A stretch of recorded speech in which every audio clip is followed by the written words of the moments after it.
Buenos días.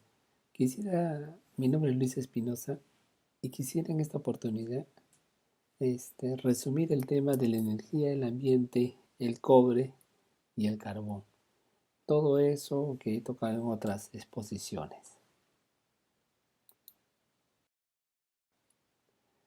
Primero, ¿qué se entiende por cambio climático? ¿Ya? Es cuando se habla de clima, a veces se interpreta las condiciones de la atmósfera en una región en especial. Pero cuando se habla de cambio climático se refiere a cambios a largo plazo de la temperatura media de la atmósfera en todo el planeta. La temperatura media de la atmósfera aumenta cuando el planeta almacena más energía en su atmósfera.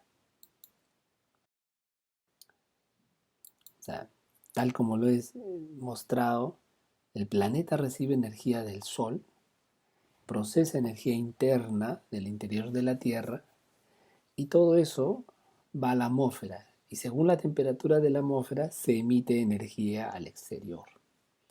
Entonces, el equilibrio está en la temperatura. Por eso se dice que el cambio climático es la temperatura media del planeta.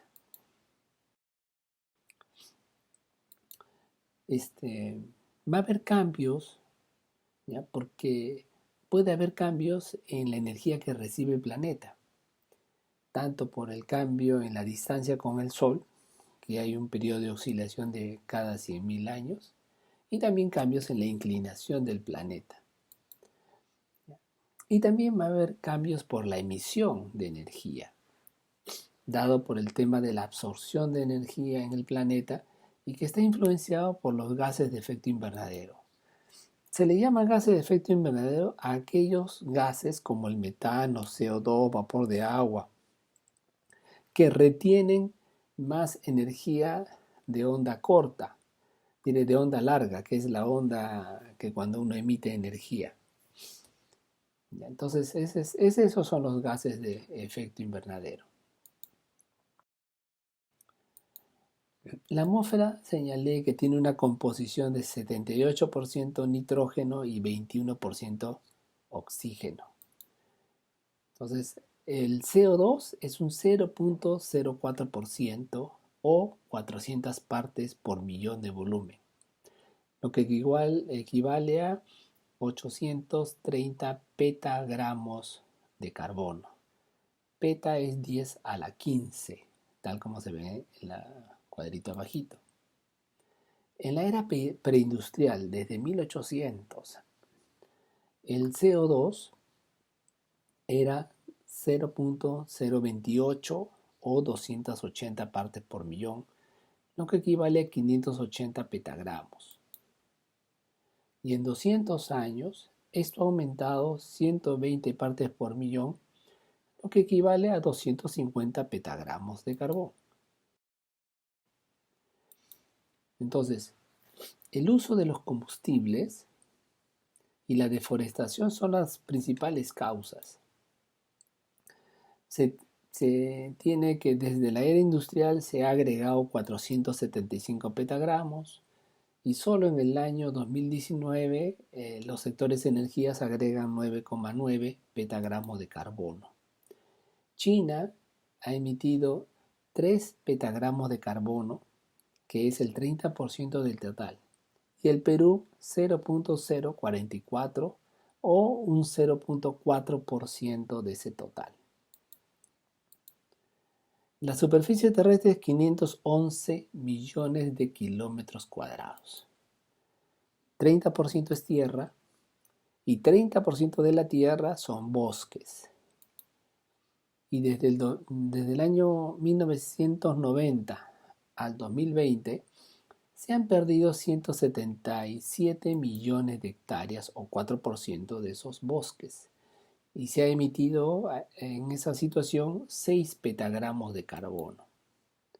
Y parte de ese carbono liberado por los combustibles y por los bosques se ha almacenado en los océanos y otra parte en la atmósfera. Entonces, en el Perú, ¿qué ha sucedido? En el 2016, según fuentes del MINAN, el país emite 165 millones de toneladas métricas de CO2, de los cuales el fundamental es la deforestación. Todo el sector de energía es un 30% nada más. El ciclo combinado de gas emite 7,5, es un 75% del sector eléctrico. Y la central térmica de Iquitos emite el 3% del sector eléctrico. El Perú tiene una superficie de 128 millones de hectáreas y los bosques son el 53% de esa área. En 20 años se ha deforestado 2.2 millones de hectáreas o 3.3%. Y con esto se ha aumentado las emisiones por deforestación a 110 millones de toneladas métricas en el 2016, que es un 67% del total de las emisiones. Hay que tenerlo presente, el total de las emisiones del Perú son por deforestación, la mayor parte, 67%.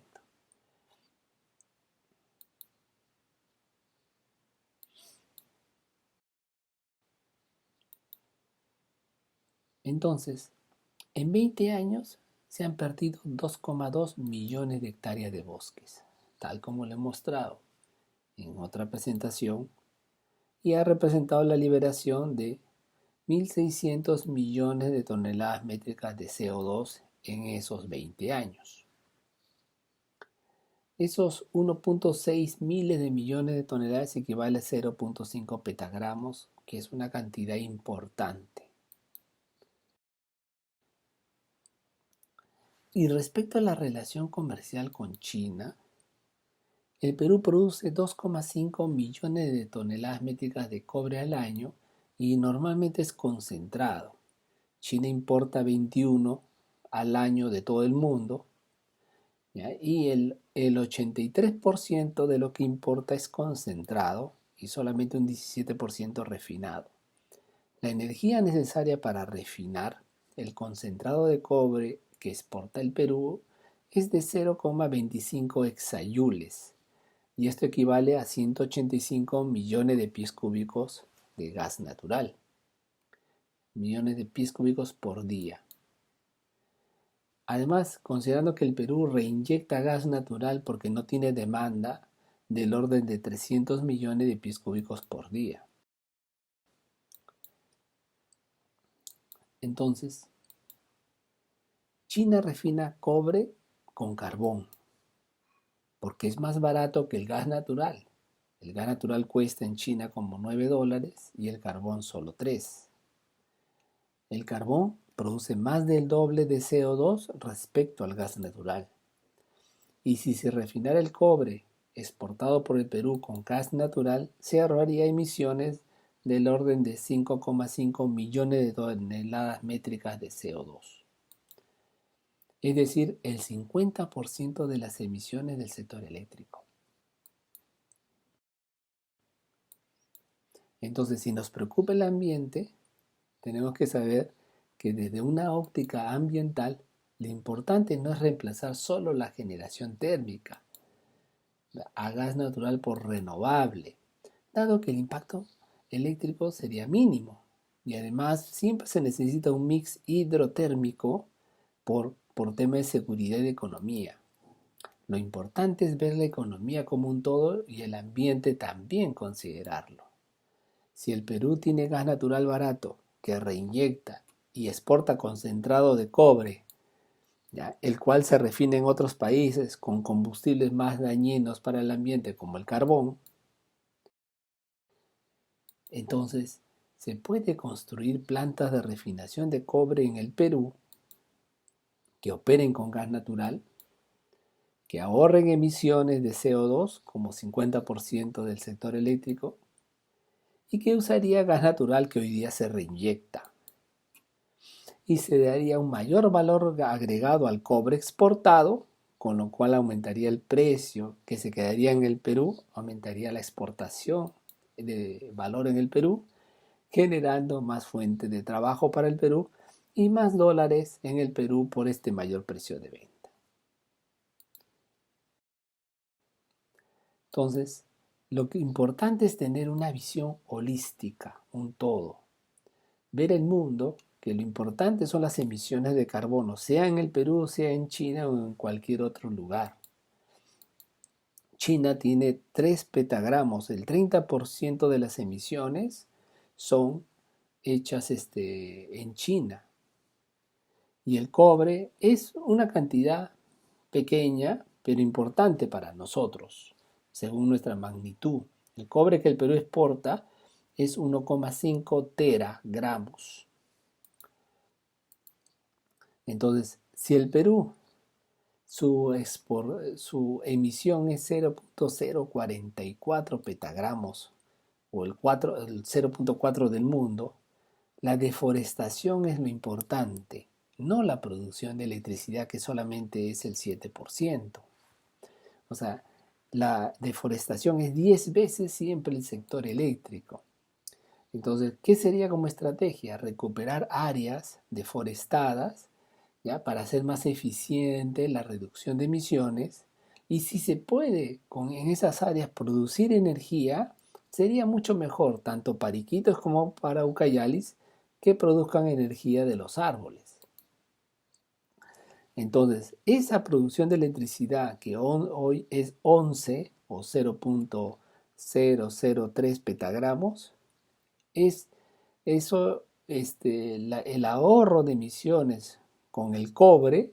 Si el Perú procesara el cobre aquí y generara blister o anódicos, con eso se ahorraría la mitad de las emisiones del sector eléctrico.